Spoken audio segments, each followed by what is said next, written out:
TV KPM.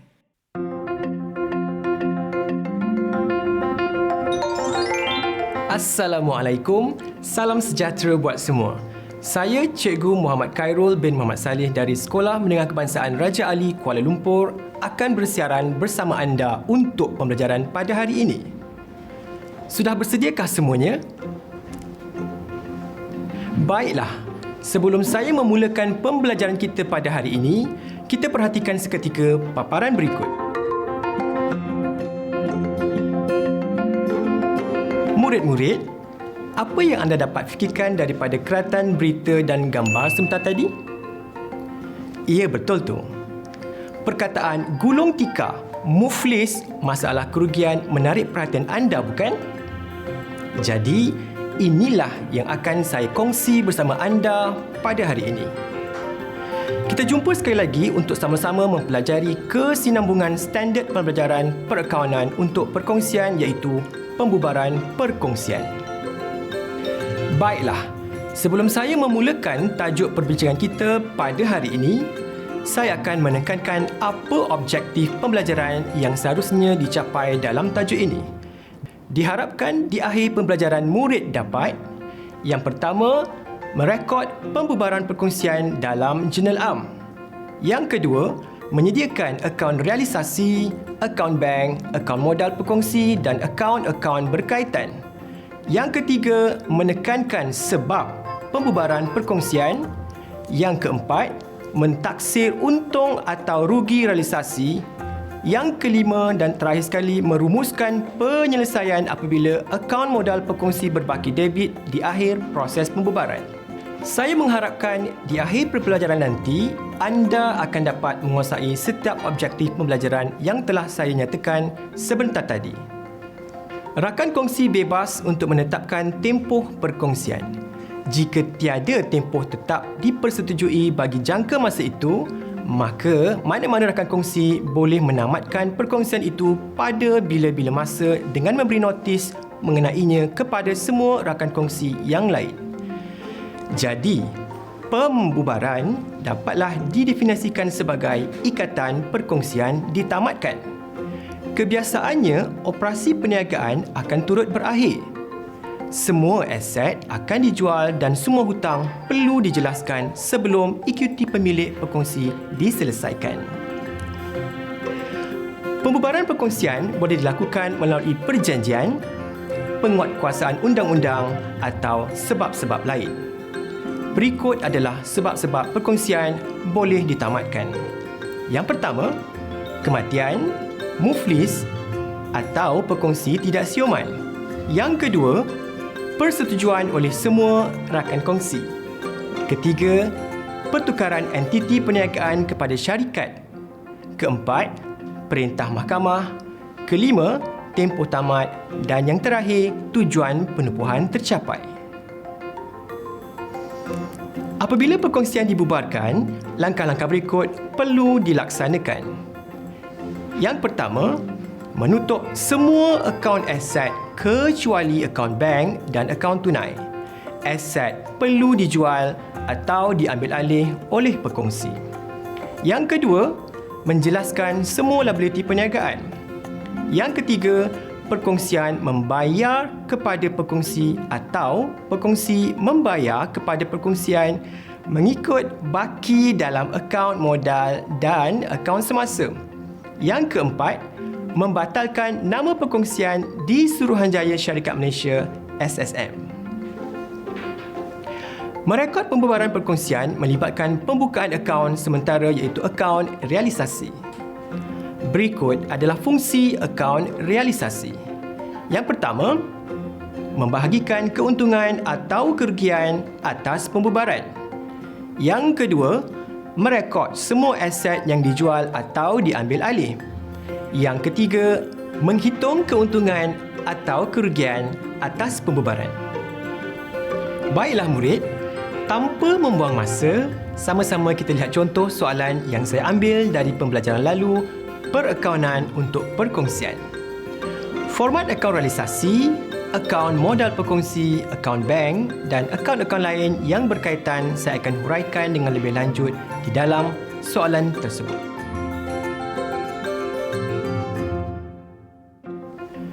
Baiklah murid-murid, mari kita sama-sama membaca dan memahamkan soalan.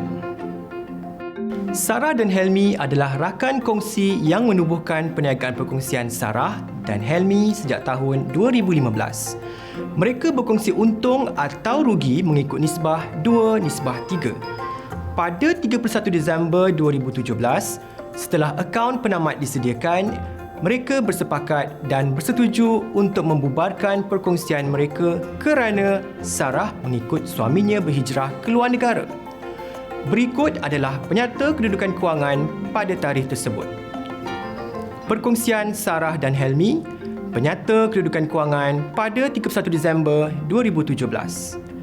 Bahagian debit, aset bukan semasa, premis RM70,000. Aset semasa, kita ada inventory akhir RM6,700, akaun belum terima RM7,240, bank RM1,600, deposit kadar bayaran RM350. Di bahagian kredit kita ada equity pemilik iaitu akaun modal Sarah RM20,000, akaun modal Helmi RM30,000. Kita ada akaun semasa Sarah RM5,774. Kita ada akaun semasa Helmi RM1,716. Diikuti dengan liability bukan semasa, kita ada pinjaman Sarah RM22,000 dan kita ada liability semasa akaun belum bayar RM6,400. Maklumat tambahan berkaitan pembubaran. Yang pertama, jualan aset. Premis dijual dengan harga RM95,000. Inventory dijual dengan harga RM5,700. Yang kedua, penghutang menjelaskan hutangnya dan diberi diskaun sebanyak RM180. Yang ketiga, deposit kadar bayaran diambil alih oleh Helmi sepenuhnya. Yang keempat, pinjaman Sarah dijelaskan sepenuhnya. Yang kelima, akaun semasa perkongsi hendaklah dipindahkan ke akaun modal.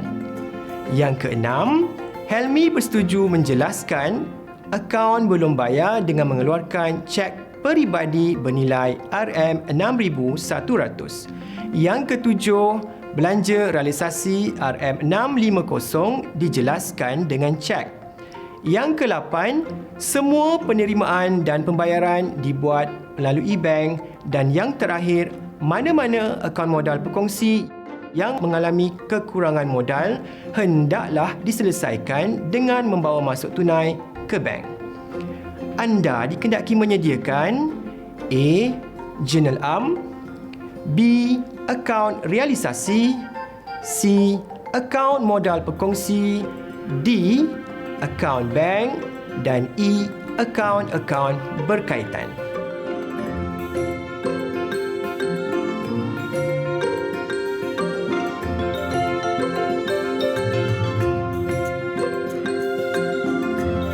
Baiklah, berdasarkan imbangan duga tersebut, peringkat pertama yang perlu anda lakukan adalah menutup semua akaun aset kecuali akaun bank dan memindahkannya ke akaun realisasi.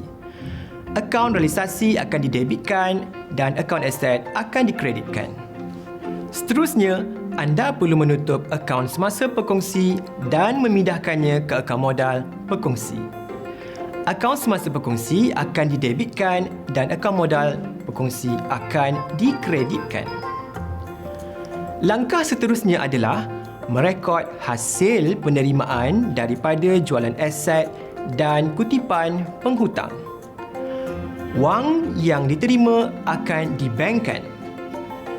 Kedua-dua perkara ini akan direkodkan dalam akaun bank di bahagian debit, manakala akaun realisasi di bahagian kredit. Seterusnya, belanja yang berkaitan dengan pembubaran perkongsian akan direkodkan. Pembayaran dilakukan akan menyebabkan akaun bank berkurangan. Jadi, catatan perekodan di dalam jurnal adalah debit akaun realisasi dan kredit akaun bank. Baiklah murid-murid, perekodan berikutnya adalah merekod aset yang diambil alih oleh rakan kongsi. Apabila pekongsi mengambil alih aset perkongsian, kita akan mengurangkan akaun modal pekongsi tersebut. Justru itu, akaun modal pekongsi akan didebitkan manakala akaun realisasi dikreditkan seolah-olah perkongsian menerima hasil dari perkongsian tersebut. Peringkat berikutnya adalah merekod bayaran balik pinjaman. Semua akaun liability perkongsian perlu ditutup dan pembayaran hutang ini akan mengurangkan wang di bank perkongsian. Maka, catatan perekodan di dalam jurnal adalah debit akaun pinjaman perkongsi, kredit akaun bank. Sekiranya akaun liability diambil alih oleh perkongsi kurang dari nilai semasa, maka nilai diskaun yang diterima ini perlu direkodkan ke dalam akaun realisasi sebagai hasil dan akaun modal perkongsi perlu dikreditkan. Catatan perekodan di dalam jurnal am adalah debit akaun belum bayar, kredit akaun realisasi, kredit akaun modal perkongsi. Peringkat seterusnya adalah merekod untung atau rugi realisasi. Akaun realisasi diimbangkan dengan membahagikan untung realisasi kepada pekongsi mengikut nisbah yang dipersetujui sebelum ianya dipindahkan ke akaun modal pekongsi. Catatan jurnal am adalah akaun realisasi didebitkan dan akaun modal pekongsi dikreditkan apabila untung realisasi diperoleh. Langkah terakhir adalah merekod pembayaran balik modal kepada pekongsi dan menutup akaun bank. Catatan perekodan adalah akaun modal pekongsi akan didebitkan manakala akaun bank akan dikreditkan. Setelah anda memahami catatan perekodan ke dalam jurnal am, kini kita beralih kepada perekodan ke ledger. Catatan perekodan ke ledger lebih mudah kerana anda akan lebih nampak perpindahan catatan yang berlaku semasa proses mengikut prinsip catatan bergu. Seperti yang difahami sebelum ini, peringkat awal adalah menutup semua akaun aset kecuali akaun bank dan memindahkan ke akaun realisasi. Contohnya ialah debitkan akaun realisasi dengan butiran aset berkenaan dan kreditkan akaun aset berkenaan dengan butiran realisasi. Ini sesuai dengan peraturan dalam sistem catatan bergu. Anda akan dapat melihat kesemua akaun aset ini telah ditutup dan tiada lagi butiran baki HB. Dengan kata lain, yang tinggal di sini hanyalah akaun realisasi sahaja. Langkah berikutnya adalah menutup akaun semasa ke akaun modal perkongsi. Di sini, tiada lagi baki hantar bawah yang akan ditemui. Butiran dalam akaun semasa akan direkod sebagai modal bagi mengimbangkan akaun semasa tersebut. Seterusnya, kita akan merekod penerimaan daripada jualan aset. Aset dijual dan wang diterima. Abaikan jika harga jualan aset tersebut kurang daripada nilai buku. Apa yang penting, perkongsian menerima hasil daripada jualan tersebut untuk membubarkan perniagaan.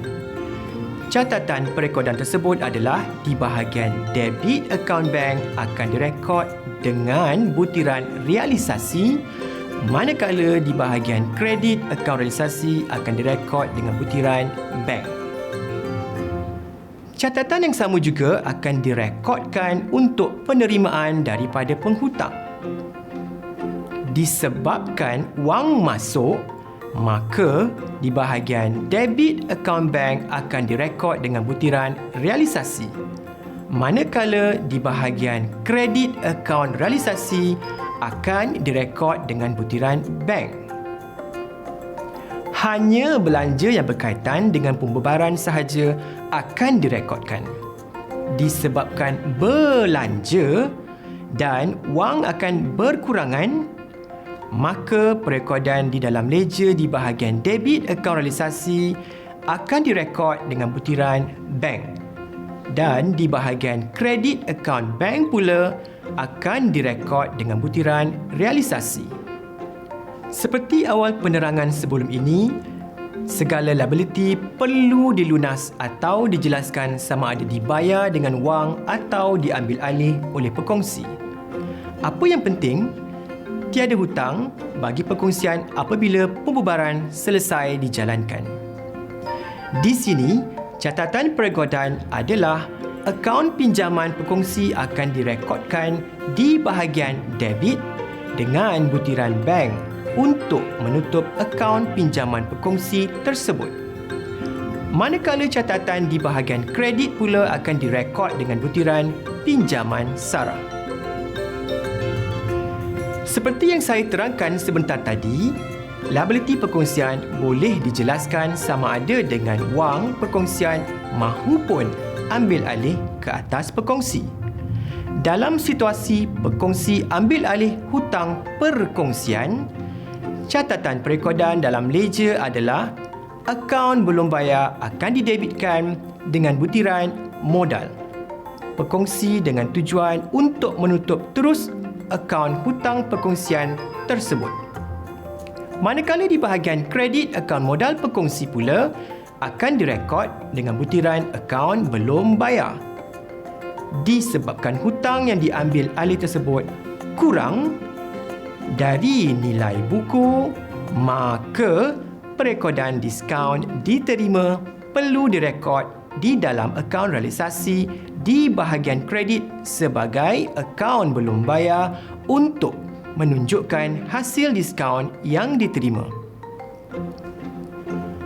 Baiklah murid-murid, jika sebentar tadi kita melihat liability diambil alih oleh perkongsi dalam perkongsian, kini kita melihat pula situasi apabila aset diambil alih oleh perkongsi. Bagaimana pula catatan perekodan tersebut? Anda perlu memahami proses yang berlaku. Perekodan yang jelas akan memudahkan catatan perekodan anda di dalam ledger. Akaun modal perkongsi perlu dikurangkan kerana perkongsi tersebut telah mengambil alih perkongsian. Catatan perekodannya adalah akaun modal akan didebitkan dengan butiran realisasi, manakala di bahagian kredit, akaun realisasi pula akan direkodkan dengan butiran modal perkongsi. Setelah segala pelarasan telah diambil kira, maka tibalah masa untuk menentukan untung atau rugi realisasi. Sekiranya jumlah di bahagian kredit akaun realisasi lebih besar dari bahagian debit, maka untung realisasi dan sebaliknya. Untung atau rugi realisasi akan diagihkan antara perkongsi mengikut apa yang telah dipersetujui dalam ikatan perkongsian. Penentuan untung atau rugi realisasi ini adalah untuk menutup akaun realisasi. Baiklah murid-murid, di sini kita dapat melihat bahawa perkongsian telah memperoleh untung realisasi dan ianya telah dibahagikan kepada perkongsi-perkongsi mengikut nisbah yang dipersetujui. Catatan perekodan dalam ledger di bahagian debit akaun realisasi akan direkodkan dengan butiran modal perkongsi, manakala di bahagian kredit akaun modal perkongsi akan direkodkan dengan butiran realisasi. Peringkat yang paling ditunggu dalam pembubaran adalah sama ada perkongsi menerima pembayaran balik modal atau tidak untuk melengkapkan proses pembubaran ini. Setelah untung atau rugi realisasi dibahagikan antara perkongsi-perkongsi, kini kita perlu menutup akaun modal dan bank. Anda perlu membandingkan jumlah di bahagian debit dan kredit yang mana lebih kecil. untuk dijadikan angka imbangan. Catatan perekodan dalam ledger di bahagian debit akaun modal perkongsi-perkongsi akan direkodkan dengan butiran bank. Manakala di bahagian kredit akaun bank akan direkodkan dengan butiran modal perkongsi. Di sini, kita dapat melihat bahawa masing-masing perkongsi akan menerima wang dari pembebaran yang dilakukan. Seronok kan dapat duit?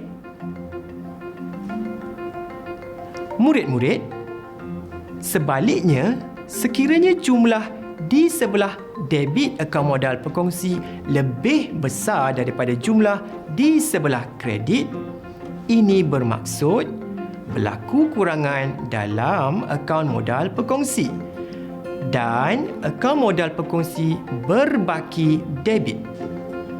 Perkongsi perlu membawa masuk tunai tambahan bagi menampung kurangan. Terdapat beberapa sebab akaun modal berbaki debit, iaitu modal yang disumbangkan perkongsi adalah rendah. Nilai aset yang diambil alih terlalu tinggi.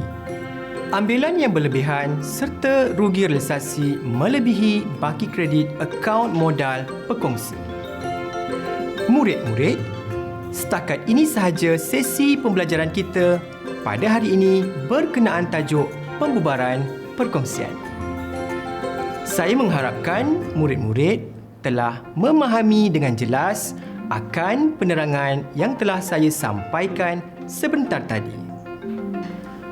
Sebelum saya mengakhiri segala sesi kita pada hari ini, mari kita uji minda terhadap apa yang telah kita pelajari sebentar tadi. Soalan pertama. Nyatakan akaun utama bagi pembubaran perkongsian. Baiklah, jawapan bagi uji minda pertama adalah akaun bank, akaun realisasi dan akaun modal. Seterusnya, soalan uji minda berikutnya adalah antara berikut manakah tidak direkodkan dalam akaun realisasi? A. Akaun premis. B. Akaun modal perkongsi. C. Akaun belum terima. Dan D. Akaun semasa. Baiklah, jawapan untuk soalan uji minda kedua tadi adalah akaun semasa. Soalan terakhir untuk uji minda ketiga adalah jika rugi realisasi, butiran modal perkongsi akan dicatatkan di sebelah debit akaun realisasi. Betul atau salah? Jawapannya adalah salah. Tahniah bagi yang berjaya menjawab kesemua soalan tadi dengan betul. Pada yang kurang tepat dalam menjawab soalan tadi, jangan putus asa, usaha dan terus berusaha. Baiklah murid-murid, saya mengharapkan selepas ini anda akan dapat menguasai setiap objektif pembelajaran yang telah dipelajari, iaitu merekod pembubaran perkongsian dalam jurnal am, menyediakan akaun realisasi, akaun bank, akaun modal perkongsi dan akaun-akaun berkaitan. Seterusnya, menerangkan sebab pembubaran perkongsian. Kemudian, mentaksir untung atau rugi realisasi serta merumuskan penyelesaian apabila akaun modal perkongsi berbaki debit di akhir proses pembubaran. Akhir kata daripada saya, #belajar akaun jangan hafal tapi faham. Selamat maju jaya dan kekal berada di rumah. Sekian, sehingga berjumpa lagi. Bye.